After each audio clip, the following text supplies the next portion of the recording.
Now let's get to a ridiculous Jake Tapper, Brad Lander interview that took place that seemingly was just a hit job on Zohran Mamdani. Lander, thanks for joining us. So Mamdani is already facing a slew of attacks from Republicans, some of them quite bigoted and offensive. Today, Republican Congressman Andy Ogles of Tennessee posted a letter that he sent to Attorney General Pam Bondi, in which he writes in part, quote, Zohran Little Mohammed Mamdani is an anti-Semitic, socialist, communist who will destroy the great city of New York. He needs to be deported, which is why I'm calling for him to be If he was honest, he has this exact same position. I'm sorry. I know Jake Tapper. I know his career. I know his worldview. I've been tracking Jake Tapper for far too long. I know for a fact that he's reading that and he's like, oh, I hate that this congressperson said this, but it's like Jake Tapper also believes that. He is ultra Islamophobic, which is really interesting because I suspect the rest of this interview will show you exactly what I mean. Meanwhile, you have these other folks who are trying to weaponize anti-Semitism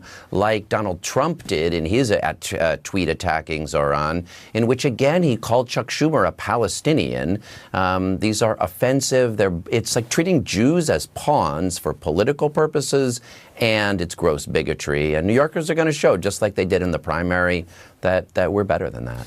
It would be nice if what happens in the Middle East stays in the Middle East. But obviously, there have been a lot of... What is Jake Tapper? Oh, my God. First of all, it would be nice if what happens in the Middle East stays in the Middle East is a disgusting way to approach the subject, especially considering that what happens in the Middle East is us. We're happening in the Middle East like all the time. There is never a moment that we have not interfered and destabilized the Middle East. And it's like Israel is a primary example of that, okay? The idea that like what happens in the Middle East stays over there. Come on, don't bring that over here again, which what does he mean? What does he mean by that? Oh my Lord. But the notion that like, oh, it's just stuff happening over there is so stupid. We're doing the stuff happening over there. 70% of all weapons that Israel has used both in defense and offensively against the Palestinian population, the Lebanese population, the Syrian population since October 7 is ours. 70%, 7-0. Without us, there is no genocide of the Palestinians. What I hear in so many is a desperate desire for equality and equal rights in standing up for Palestinian human rights. And I think what's difficult also is that the very word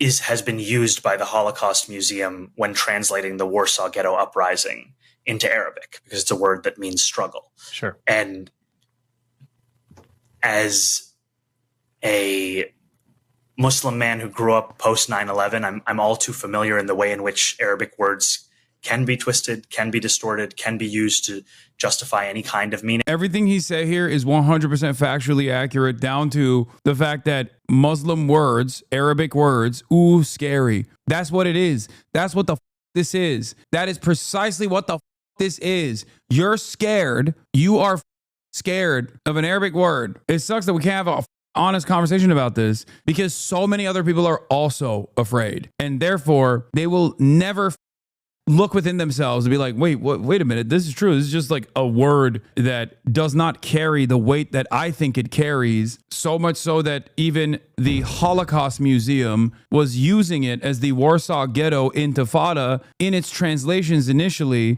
and only changed it earlier last year because they got pressure from Zionist groups. I wouldn't say they're scared. I think they're weaponizing other people's fear of it, which they create and stoke. These people don't care, but it serves their purpose. No, I think actually Jake Tapper unironically is scared of Islamic style words. I think he's just like a total Islamophobe. And therefore, he actually straight up thinks that this is unacceptable. Like, he's a moron. He's a idiot, and he's a racist idiot. I think he genuinely believes when he hears someone say globalize the intifada, no matter who's saying it, you know, Jew, Muslim, American, Arab, doesn't matter. He genuinely thinks this person is a radical that wants to do executions of Jewish people and even Americans who are not Jewish. Like Kirsten Gillibrand's assessment of this, like globalize the intifada means like you want to do jihad against all Jews and you want to kill all Jews. Like that is, I think, a more common meta amongst like dumb white people than you would think. There are, of course, other things that Jake Tapper is not fearful of.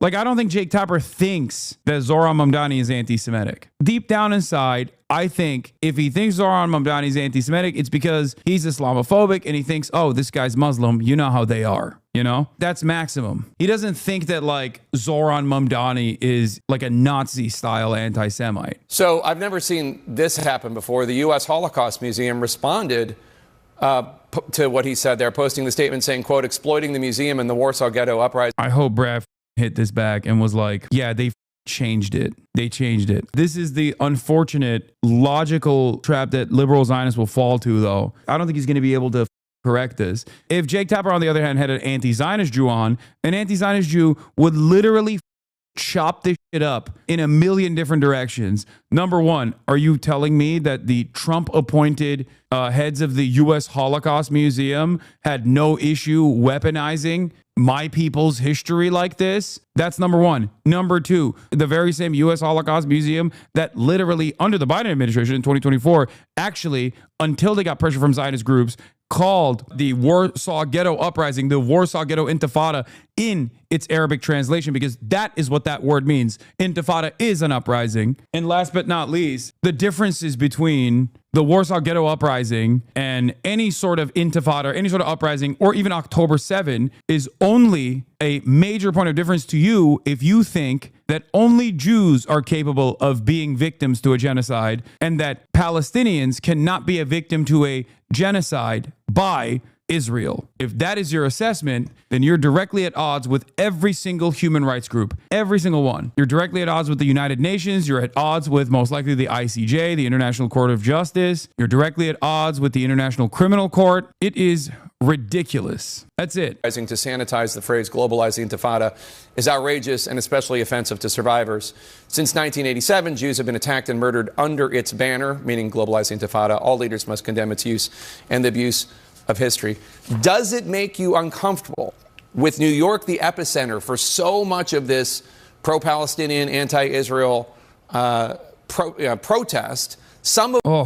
Come on, you're a Jew. Aren't you afraid? Come on, say you're afraid. Say you're afraid of Zoran Mamdani and people like him. Come on, come on. Does it make you scared? Does it make you a little scared? Does it make you a little concerned? Some of which has been anti-Semitic, some of which has been violent, not most of it, but some of it.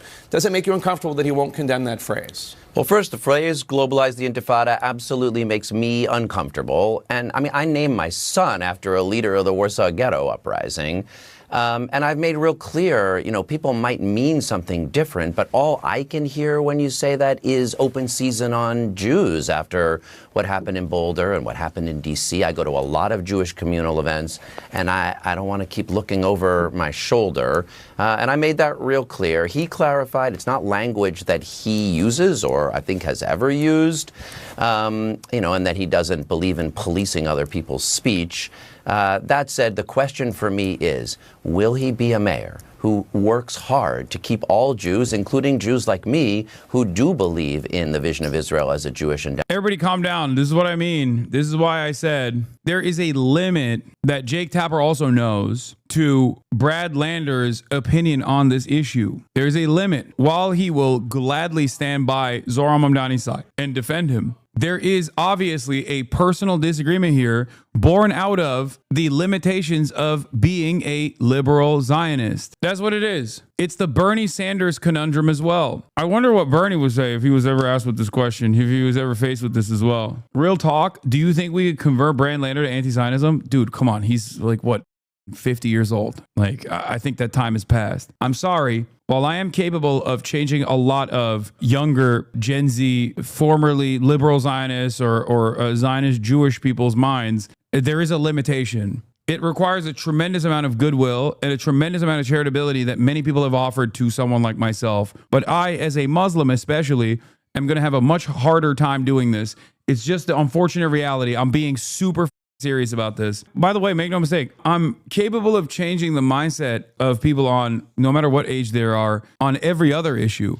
It's just that if you are Jewish and also a Zionist on top of that, and also older, this is an incredibly important part of your identity. This is a major part of your identity, especially for secular Jews. It's like a substitution for community. It's everything. Every aspect of Jewish community is literally built around Israel. Since the inception of Israel, This is how Zionism has worked. It's become a substitute for secular Jews to feel a sense of community, a sense of identity, a sense of purpose. It is a deeply ingrained and very nefarious form of social conditioning. And not only that, but also it's especially difficult for someone like myself to be able to do this, as opposed to someone who is a Jewish anti-Zionist. I hate to admit it, but there is a underlying Islamophobia built into this mentality because it is ultimately Jewish supremacist. Like even in its most liberal framework, there is still a hint of Jewish ethno-religious supremacy that's baked into this ideology, because otherwise you would never be able to justify all of the other things that you turn a blind eye to when you are a liberal Zionist. Because liberal Zionists would be like, oh, the West Bank is really fucked up, but not up enough that I will revolt. You know, Gaza, well, they were asking for it, right? There's different versions of this for every different flavor of liberal Zionism, but like the moment that you look at this and refuse to tackle it head on, the inherently contradictory position, if you are a progressive person and then maintains progressive values while simultaneously you're like, I'm a liberal and a Zionist at the same time. I'm a liberal Zionist without recognizing what Zionism is ideologically. What it is a movement that is identical to previous fascist movements. You will never be able to tackle this issue, and you won't be able to tackle this issue by talking to a million different Muslim people, because it required a tremendous amount of brainwashing for you to arrive at this position that is diametrically opposed to all of the other values that you hold near and dear. Okay? Democratic state safe. And I am confident that he will. And what I hope we can do, as he and I have tried to demonstrate over the last couple of weeks, is show how we could listen better to each other. He pledged on election night to work harder to understand and listen to people and make clear he will have everyone's back. We're not going to resolve how people feel about the conflict between Israelis and Palestinians, but I really do believe that we can show that we'll have a mayor. Did he roll his eyes when he said, I don't like that people are trying to weaponize anti-Semitism? 717. Okay, here. To believe that we can show. Oh, he did. Okay, you weren't wrong. That's crazy. What is this? And make clear he will have everyone's back. We're not going to resolve how people feel about the conflict between Israelis and Palestinians, but I really do believe that we can show. That's crazy. Oh my God. He did not like that answer. No, Brad, we can change people's minds. I promise. If I do 3 more hours on how anti-Semitic Zoran is, I'm sure people will get the message. Liberal establishment is up to smearing of Zoran Mamdani as an anti-Semite now that he's in the lead. This is a quote from his father, Mahmoud Mamdani's book, Good Muslim, Bad Muslim, that I share often. And it's just one example that exposes this lie. Before 9/11, I thought that tragedy had the potential to connect us with humanity in ways that prosperity does not. I thought that if prosperity tends to isolate, tragedy must connect. Now I realize that this is not always the case. One unfortunate response to tragedy is a self-righteousness about one's own condition, a seeking proof of one's special place in the world, even in victimhood. I hate to report this to important scholar Mahmoud Mamdani, but tragedy does have a capacity to unite. It's just they united against you and me and the entire Muslim world. That's why everybody always talks about how, oh, we were so united after 9/11. Remember how united we were after 9/11? Yeah, united on killing Muslims, dog. That's what you were united on. I mean, I know he knows that, obviously. I'm joking. One afternoon, I shared these thoughts with a new colleague, the Israeli vice chancellor of the Budapest-based Central European University. When he told me that he was a survivor of Auschwitz, I asked him what lesson he had drawn from this great crime. He explained that, like all victims of Auschwitz, he too had said, never again. In time, though, he had come to realize that this phrase lent itself to 2 markedly different conclusions. One was the never again should this never happen to my people. The other, that it should never again happen to any people. Between these 2 interpretations, I suggest nothing less than our common survival is at stake. Mahmoud Mamdani, Good Muslim, Bad Muslim. This is Zoran Mamdani's dad, who wrote the book Good Muslim, Bad Muslim.